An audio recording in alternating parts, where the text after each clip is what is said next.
ready. And it's live. Off we go. And let's see what the approach is. Like I said, S2 is actually dividing up into 3 squads. Corporal Cooper going as a lone wolf with his trusted MG to the left. Corporal Vonk and Turnby go by the north side Elephant Grass, while the main squad is going straight to the objective. Grenade launches are being shot from left to right, and there goes a large rocket, but did not hit. 1-2 as well is dispersed, is making an assault on the AO, while there's still a couple of guys going through the Elephant Grass as I predicted. So far no casualties. Ooh, that was a very close. Ooh, yes, PFC Van Wyk is the very first casualty in this match. He has been nailed down by some grenade launches. So CP2S2 is down 1 man. That makes it 1 point so far for 1-2. In the meanwhile, the cap zone has been spawned as well, but it seems it's undivided yet. Wu is gonna grab the very first flip of that cap. But 1 casualty so far. Let's zoom in a bit. Like I said, and yeah, second 2S2 is actually digging down behind that wall. They're building trenches. Just the same tactic like we saw in the previous matches within CP2. They're digging down inside the cap zone, hoping or trying to draw in the opposite team and nail them down from that side. They had some really good cover here, so that is a good tactic. But what if 1-2 is doing just the same, but on the other side of the cap? We do have a time limit of 15 minutes per round, and in meanwhile Corporal Vonk and Sergeant Turnby are flanking around, but PFC Gorski is holding down the flank. He is covering the flank of 1-2. Corporal Spence is coming in as extra assistance here to cover down that flank, and he might actually spot Sergeant Turnby if he crosses between that little gap over here in the wall, but he decides to watch the other side. Just going to check on Corporal Cooper, because he is definitely hit as well by those grenade launchers that were shot at the beginning of the match. As you can see, he's bleeding all over the place. He has used a lot of bandages, and he's now injecting some morphine into his body to keep up the fight. In the center of the AO, nothing else changed, and it seems it's like a draw right now.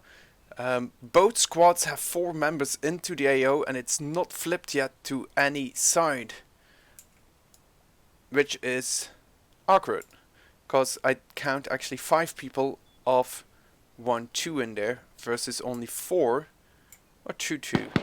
We got some fights in the north. PFC Gorski is doing what he's a bit rubber banding. He seems to be rubber banding, but he took out Corporal Vonk. He did what he had to do, covering that flank in the Elephant Grass. Corporal Spencer is coming to his aid. I think he saw Sergeant Turnby on the other side of that grass, but that makes it 2 points for 1-2. And the capture zone has flipped to 1-2 as well. If they maintain this capture zone, they will get another extra 3 points at the end of the match. But I'm interested in this flanking maneuver, or is this gonna stall Sergeant Turnby? Corporal Spence and PFC Gorski are holding down that flank pretty tight. So let's see it from Sergeant Turnby's perspective. He's moving to the other patch of Elephant Grass. As you can see, ladies and gentlemen, you can't see anything through this.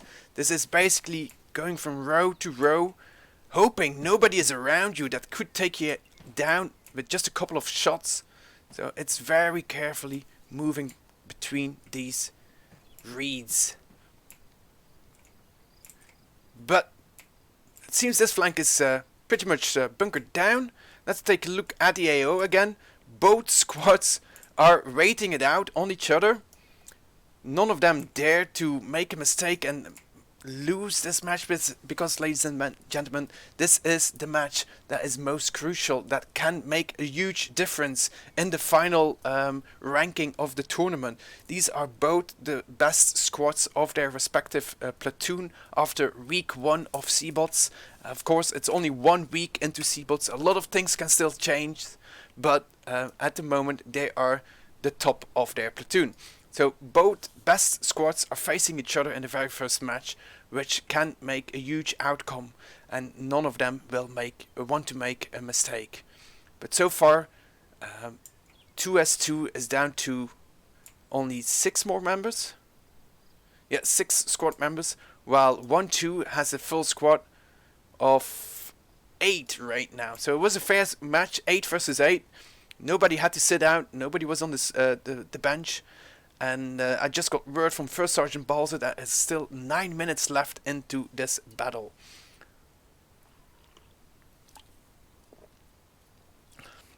Both squads are basically waiting on the initiative of the opposite team, waiting until one of the teams is making a mistake, but that stalls the match for a bit. Only Sergeant Turnby is making a huge flank. He is, ladies and gentlemen, he's coming from this way. If you can follow my cursor, he's moving all through this field. Got mowed down, or his friend got mowed down here. And I think PFC Gorski, no, he did not see him, but they're pretty close to each other. And this is going to be crucial for Sergeant Turnby. Can he cross the street without being noticed by PFC Gorski and Corporal Spence? Seems to be alright. He's making the cross, and he is across.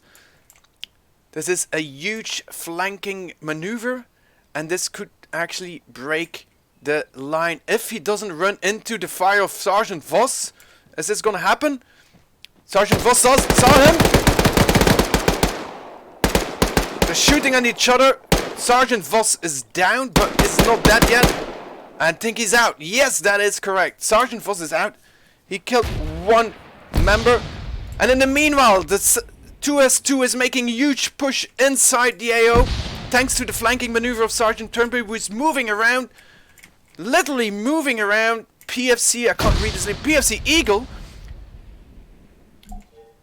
Nades have been thrown in, and Sergeant Turnby is taking down Private Crenshaw. This is a huge push by S2.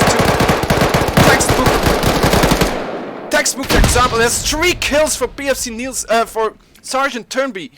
3 confirmed kills.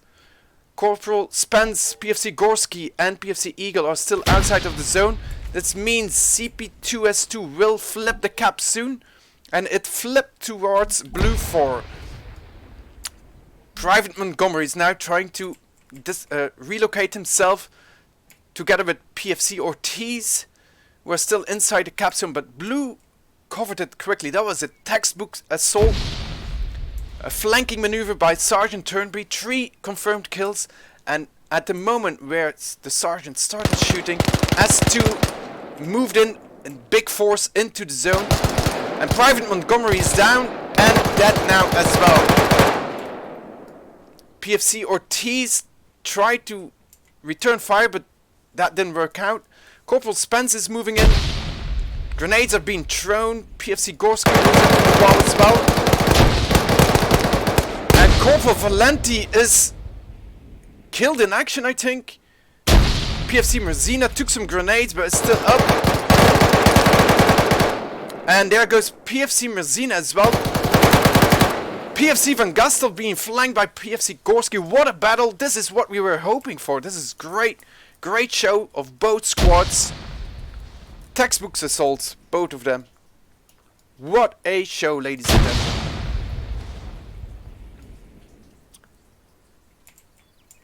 It comes down to PFC Gorski together with Corporal Spence, PFC Eagle, PFC Ortiz fighting versus Corporal Cooper, PFC Trashak, and Sergeant Turnby, who might...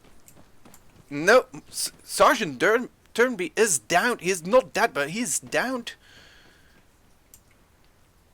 So his body is still counting towards the cap as long he's not dead. He still counts. Now it's some silence before the storm is what we say over here.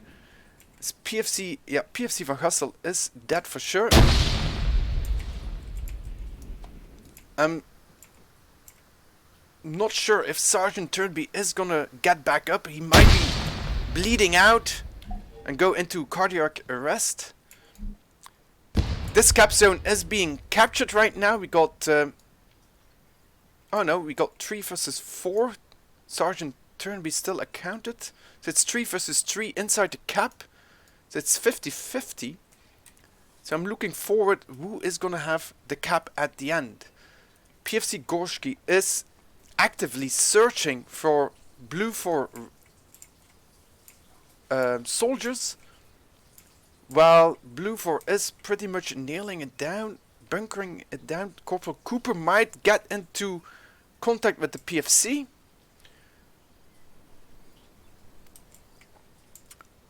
Let's take a look at Corporal Spence.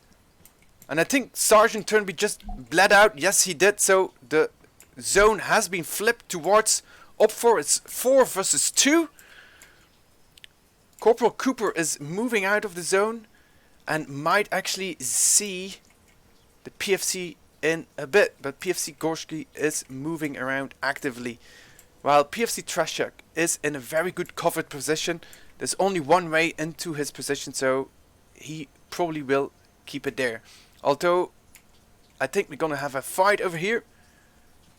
Both PFCs are gonna get face to face. They're gonna see the wits of their eyes.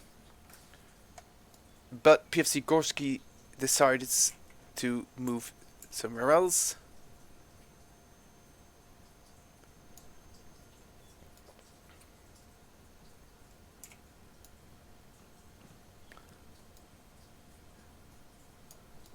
I'm pretty sure PFC Trashak can hear the footsteps of PFC Gorski. But what a show, ladies and gentlemen. This is exactly what we hoped for. Both best squads facing each other in the very first round. And this is where it's gonna happen. He's gonna run into each other. And there we go! And PFC Gorski is down. I'm not sure if he's killed in action. It does look... Yeah, he is killed in action. There's some more action outside the wall. Corporal Cooper versus Corporal Spence. And Corporal Spence is down. Makes it another battle 2 versus 2. How many times has the advantage within this match changed? The advantage was at Op 4 first, flipped over to Blue 4. Op 4 took it over again, and now Blue 4 downed it to another draw 2 versus 2. But that means, even though if Corporal Cooper gets into the cap zone, the cap zone will stay for Op 4, taking home the 3 extra points. So either Blue 4 CP2S2 will take account for that, or they will try and actively hunt down at least one more member of CP1S2. Whew. Tactical decisions has to be taken, because the every member that is still alive at the end of the round accounts for half a point. So currently they have 1 point each, but if one died, that retracts half a point. So let's see who's still alive. PFC Trashak and Corporal Cooper, who's taking it slow with his MG. We got PFC Eagle still in the elephant grass. He's just waiting out. He doesn't want to lose his cover. He doesn't want to lose his points. He has the cap zone. There's no reason why Op 4 should go actively hunting them. Same with PFC Ortiz. He is laying down pretty much in the same area where PFC Trashak used to be. There's only one way to find him. Oh no, there's actually 2 ways. They can get behind him. Now this can be interesting. If PFC Eagle pops his head, he can take out Corporal Cooper in just a blink. So it's gonna be interesting to see if any of those are gonna pop up. PFC Ortiz is just waiting it out. He could shoot Corporal Cooper in the back. Oh, and that is game. That is game. Off we are. It's live. Both squads are splitting up in two halves. And like I said, they're gonna use the river bedding to their advantage. While S1, CP1 S1 is only down to 4 members. So they're in a disadvantage. So I take it they will take a slow approach. And probably gonna wait out the enemy members. Oh, that was a direct shot from PFC Hess towards Sergeant Herb. I'm not sure if he's hit or not, but that was a great shot by PFC Hess, who is just around here. PFC Hess is the combat engineer for 3rd Squad. And another rocket goes off, but that was not near any enemies. But grenades and GLs are being exchanged, while PFC Williams is very close to the cap zone. He's probably going for that early cap. But they're very separated from each other, while S3 has separated himself into 3 groups. 2 Private Diager and PFC Kazalka as one group on a flanking mission, together with Corporal Rod, which is the platoon sniper for CP2, together with PFC Bedekovich on this side. And we have Corporal Bay, which is the platoon sniper for CP1, together with Sergeant Herb, who are holding down the eastern flank. PFC Williams did not go for the cap. He is staying just out between hard cover, the big tree, and a couple of stones or rocks, together with PFC Brady, looking down the river bedding, hoping to draw an enemy into their side. Alright.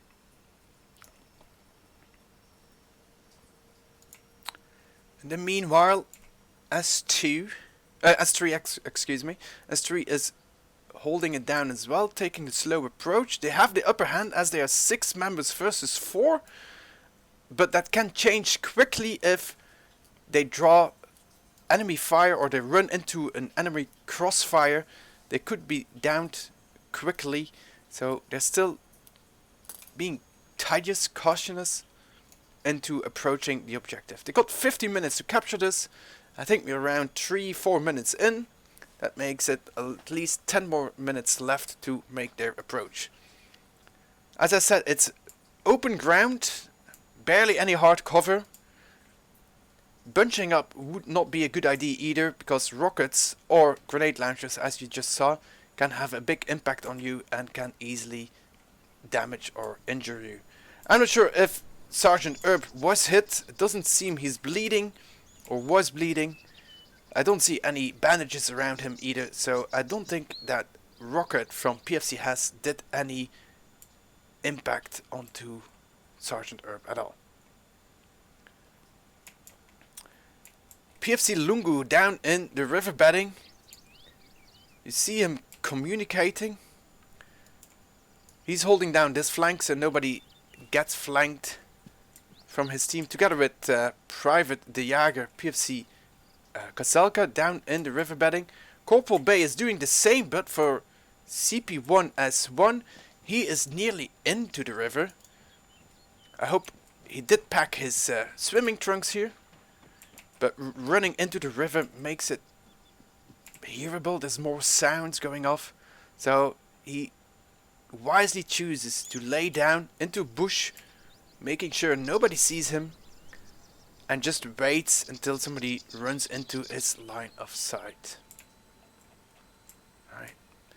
Meanwhile, PFC Bedekovich, PFC has moved closer towards the objective circle, while PFC Williams and PFC Brady are just holding down this flank pretty close to the zone, because if anyone gets into that zone, they can easily move towards this position and take out anyone who's in there. That's great tactical choices there from S1, and leaving the initiative to S3, which makes it pretty much encirclement around the AO right now. I'm missing somebody, because I see only 5 members. Where is the 6th? Must be Corporal Rod. There we go. 6 versus 4. And meanwhile, Corporal Bay is making his move on the flank. Is he gonna run into enemy fire, or is the enemy running into his fire? That is gonna be the question of today. You can see how he tries to conceal himself by proning into this grassy area and lining up his sights. He is, after all, CP1's platoon sniper. He is an expert marksman and has the expert marksman's badge as well. So he didn't get that for no reason. So make sure to keep an eye on Corporal Bay. Private de Jager is moving from cover to cover here, using the trees as hard cover. He's not really paying attention towards the river bedding, although he flips his head from left to right. And you can see a perfect example of leapfrogging here, while one person covers and the buddy moves up to the next position. Then the buddy here covers, so the other one can move up to the next position. This is what we call leapfrogging, and this is a textbook example of PFC, Kaselka and Private de Jager, who is getting very close to Corporal Rod now. No, Corporal Bay, he has him in his sight, and he just waited until he could pop that perfect headshot. You saw it, the bullet hit Private de Jager straight in the face, and that makes it 1 point for CP1S1, and that makes it more balanced. Now it's 5 versus 4, and CP2S3 really needs to make the push here. They need to make... Oh, there goes a grenade. That was short, way too short. CP1S1 leaves the initiative to CP2S3, and they really need to make a push if they want to get some points. And in the meanwhile, PFC Williams, he captured the zone for CP1S1, gives an extra extra push to S3, because now they really need to make the initiative, otherwise they lose an extra 3 points for them. So that is really great play from CP1S1 here. Waiting, getting the first kill, and then getting that cap zone to get an extra point. And S3 is shooting rockets and GLs, but not close enough, not landing near any enemies. And Corporal Bay has been hit, he's bleeding.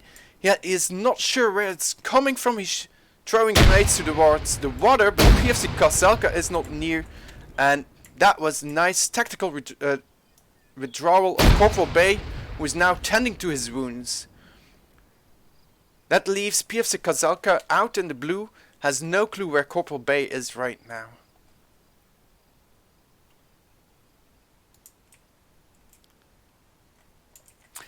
And PFC Williams moved out of the zone again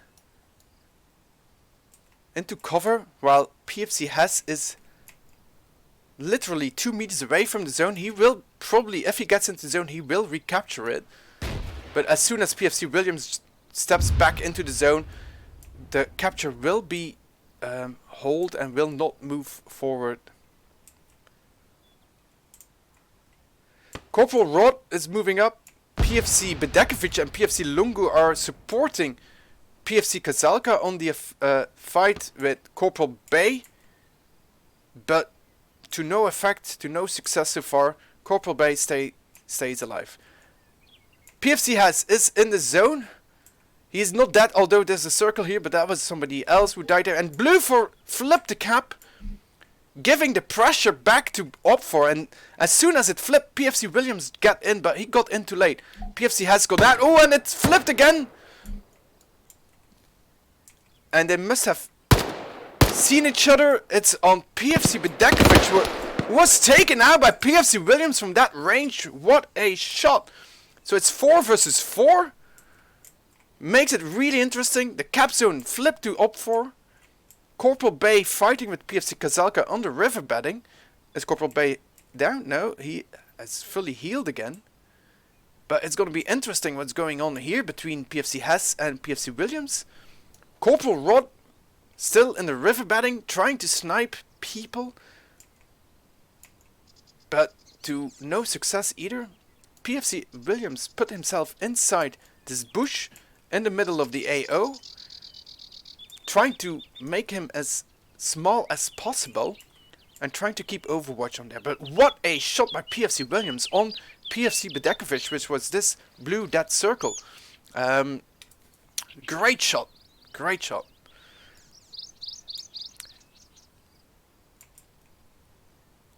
PFC Lungu, is he? PFC Lungu is taken out as well. Both. Ooh, this is a major blow for S3. Both PFCs are taken out by PFC Williams from the middle there. So it's 3 versus 4. PFC Kazalka getting very close to Corporal Bay. He's on his belly. He's gonna surprise him, or he is gonna get into the line of sight of Corporal. Ooh, this is gonna be close for PFC Kazalka. PFC Kazalka took a bitter pill there. It was a good move, a good idea, but ran into Corporal Bay. That's a major blow for S3, who had an advantage of 2 members. In the meanwhile, PFC Hess encircled PFC Williams and took him out from behind, but we got PFC Brady over there, which could in turn take PFC Hess from behind.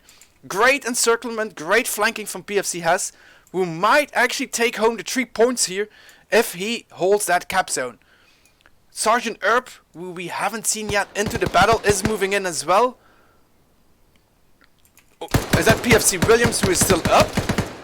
PFC Williams is actually still alive. And PFC has died by the shots of Sergeant Erb, who is over here. Sergeant Erb took out PFC Hess, while PFC Williams is just downed and probably unconscious. Losing blood, losing heavily blood, because PFC Hess did shoot him multiple times.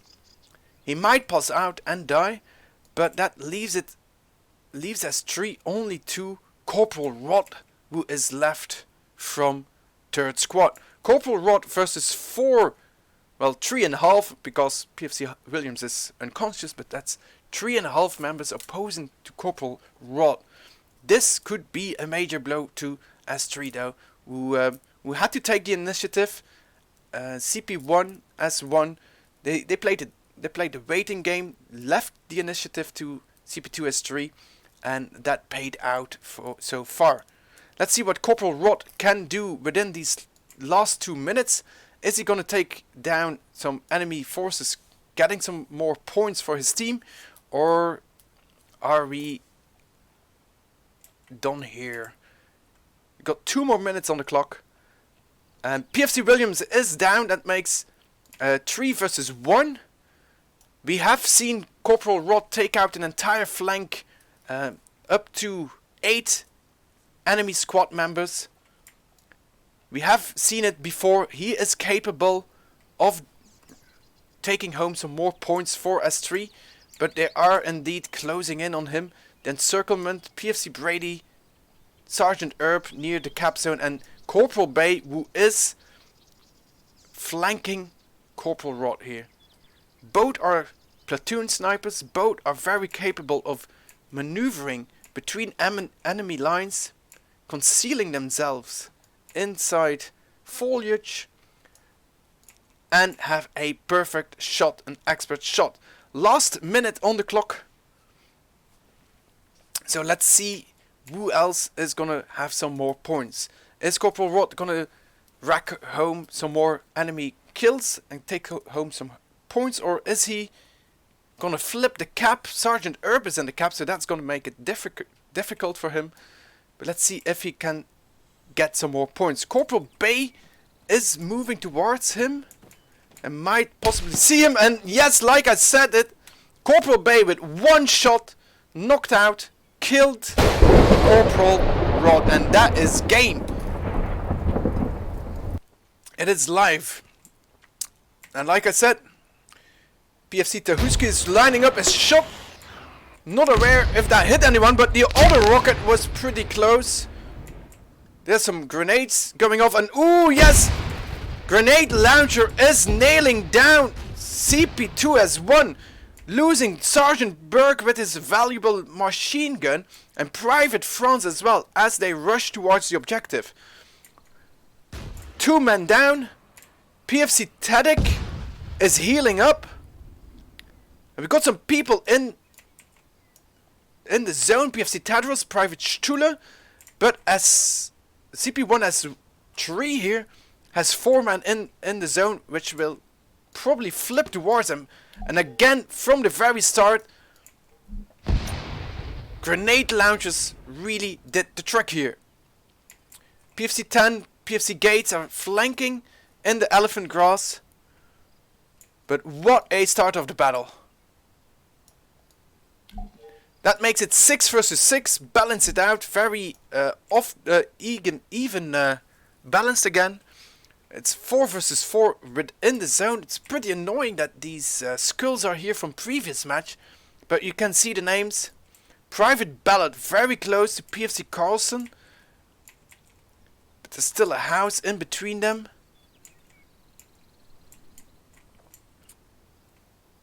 Sergeant Robertson and PFC Tahuski staying out of the zone, giving cover from behind. We got some fire, and that is, I think, friendly fire. No. It's PFC 10 shooting towards PFC Tahuski, and now making their move inside the zone, or near the zone. Corporal Drake, Private Ramirez, they're all near that wall. And smokes are being pulled. Could be used as a diversion. There's some purple smoke as well. Definitely a diversion. Private Ballot is making his move. Might get into the lines of PFC Carlson. Grenades are being thrown left and right. But let's focus on this fight. Private Ballot decides to move out. He's a bit pinched between grenades, an entrance, and PFC Carlson. In the meanwhile, just quickly checking if anyone got hit by grenades. It seems like not. The grenades are really close. And I'm still wondering. Oh, here it happens! Private Ballot got completely shot down by PFC Carlson. Takes it 5 versus 6. We got 4 men of blue 4 in the zone, and 4 men of red up 4 in the zone as well. While PFC Tahuski is moving in, so is Sergeant Robertson, keeping hold of the back. Some people might be hit here from grenades. And this leaves the initiative by to CP1S1, CP2S1. They don't have the cap, and they're down in numbers, so they need to start and go look for the others if they wanna flip this cap. We saw it before from CP2S2. They did it. They were outnumbered, but they pushed real hard and did a textbook example of flipping the cap zone, which was a great battle to see. Let's see if S1 can do the same thing. PFC Tadros covering the street here. And you can see the others moving. PFC 10 is going to stick in the north. Probably do the flanking area or a surprise attack. While grenades are still being thrown left and right. It could damage a couple of people. Especially down here. That's pretty close. Grenade and Private Scott has been hit. He's bleeding. But not enough to actually take him down. There's a lot of grenades being thrown in there. While first squad is taking a foothold within the urban area here.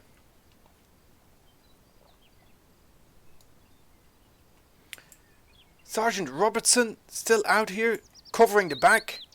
Covering PFC Tahuski's movement in the elephant grass. Keeping overwatch over him. While S1 is clearing the southern part of this town, building by building, textbook clearing here. Both alleyways are covered. Oh, and there PFC Tedros did some friendly fire on PFC Gates. Some miscommunication. He is healing up though. He did not got healed, but he is now their position is compromised. PFC 10 still out in the north. Healed up himself as well. Was bleeding. Used a bandage.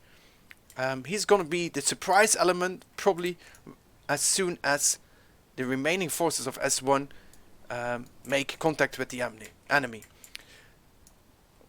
Now the southern part is complete. Oh, PFC Tehuski is moving in on PFC 10 here. It could be interesting to watch. The southern part is completely cleared by these three men. The only way out is either going by the main street and go around, or go through this small alleyway, which has been a bottleneck because PFC Carlson is there holding down that alleyway. In the meanwhile, PFC Tehuski is moving out in the open. PFC 10 is probably coordinating his team, as he is the squad leader of S1. And they're moving building to building. A good check by Private Stula through this window, but nobody is inside. And so far, CP1S3 is bunkering down all entrances. This alleyway is covered. Corporal Drake is in here and covers this area. PFC Tehuski moves in, so this area is completely bunkered down. And one person, not unimportantly, Sergeant Robertson, with his machine gun, is covering the outside of the objective, making it hard for S1 to push down here. So they're choosing the northern approach, and he's gonna run into PFC Carlson and he dies! Private Stule has been downed as well by PFC Carlson, who is moving down that alleyway. PFC Gates tries to move up there, but to no avail, needs to fall back. And now S1 is making a push. And PFC 10 is down, not completely dead though. He is downed by PFC Tehuski and now killed by Private Ramirez. But PFC Tehuski took some fire, is indeed healing himself, using some bandages and injecting morphine into his upper right leg. So he's back up to battle. In the meanwhile, Sergeant Robertson moved from his position, probably towards the AO. And this makes it possible for PFC Tedros to move out of this zone. They breached the wall, so they could have a different way out. PFC Gates is now getting out of cover as well, moving into the building south of him, but he's probably going to meet up with PFC Tedros again, coordinating an attack probably from outside. But Sergeant Robertson, he is keeping his eyes onto this breach, and he will use his MG as soon as they come out of here. PFC Tedros is scouting the area, making a wide circle. Perfect movement here. PFC Gates holds down and covers this side. But are they going to run into Sergeant Robertson's fire? In the meanwhile, PFC Tehuski is moving up behind PFC Tedros and PFC Gates, who are now in the open and might get mowed down by the machine gun of Sergeant Robertson. But he's not looking, he's moving himself. So this can make a change. Nobody behind them. Alright, PFC Gates is in the compound. He might run into Corporal Drake, who is holding that side. Private Scott died by PFC Gates, who is bleeding heavily. Corporal Drake is coming out. But he died. It's 2 confirmed kills. And this might be a flip. This might be the flip of momentum. PFC Tedros is fighting. He's hit. And I think... yeah, PFC Gates is still up. All good here. Got PFC Carlson, Private Ramirez and PFC Tehuski in the zone. Sergeant Robertson holding outside, and now there's going to be grenades thrown left and right. They're going to use the grenades, throw it around that vicinity and hope it lands or hits somebody. We still got 5 minutes in this fight, so this is very interesting. And PFC Tedros takes down Tehuski. Is this going to be the flip of momentum? There's a grenade thrown, that's smoke. PFC Gates is down. And PFC Tedros is dead as well. And that is a game for this round. Oh, no. PFC Tedic is still alive. Where does he come from? And he is down as well. Where did he come from? We completely missed that. He must have been still alive. And probably not killed. But just downed. That was a mistake for me. But I think this is a game. There shouldn't be anyone alive. Everybody is indeed killed in action from S1. S3 still has one. Let's see, 1, 2, 3. 3 members alive. So job well done from both squads. Crazy fight, great fight from both squads.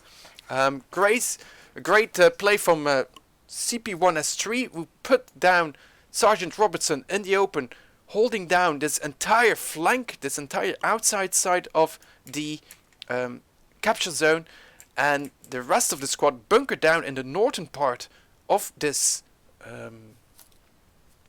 urban area, and bunkered down every alleyway, every approach was pretty much covered. Northern approach, people got killed here by PFC Carlson, as well over here. And then the S1 breached this area. That was probably the rocket from PFC Tedic, who we missed at the end apparently. We breached this area, moved around, which was a great flank, through out of the eyes of Sergeant Robertson, who was not looking correctly.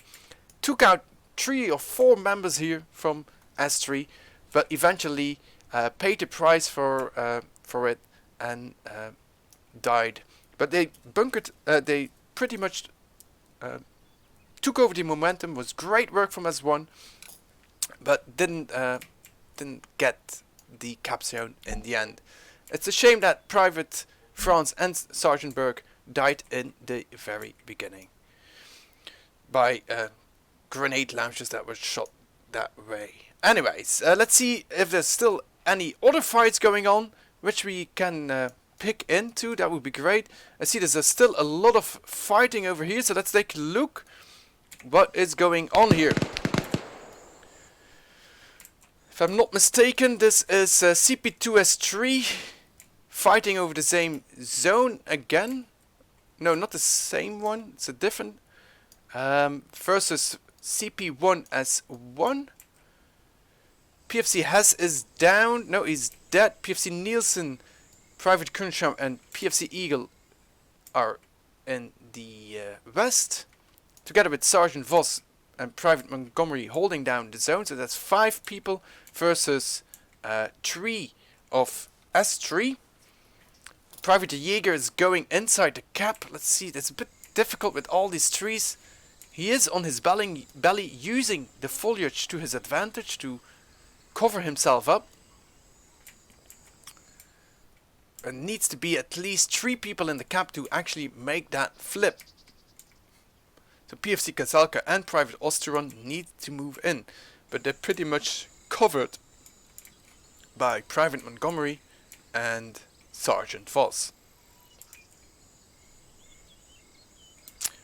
Ooh, but what is going on here? PFC Bedekovic, squad leader, assistant squad leader of 3rd squad, with a wide flank. A very wide flank, even across the water, together with Corporal Rod and PFC Lungu, who are still alive. Completely missed out. That's 5 people left. There's only 1 minute on the clock. Are they able to make it to the cap zone? It seems like Private Osteron and PFC Kazalka, if PFC Kazalka gets into the cap, they might flip it and get an extra 3 points. But then he needs to start moving now. 30 seconds on the clock. PFC Bedekovic is making some sounds in the north. Probably a distraction, so PFC Kazalka can move in. Private Osteron is still on the move. Maybe if they want to flip the cap, he should lay down, lay low. And they might actually do it if Private Osteron doesn't die from his movement here. He's trying to look for a kill, trying to search the enemy. 30 seconds are almost past. Are they going to be able to cap and flip it? No, they did not flip it. PFC Kazalka moved in a bit too late here to actually take home the extra 3 points. Whoo! What a fight again.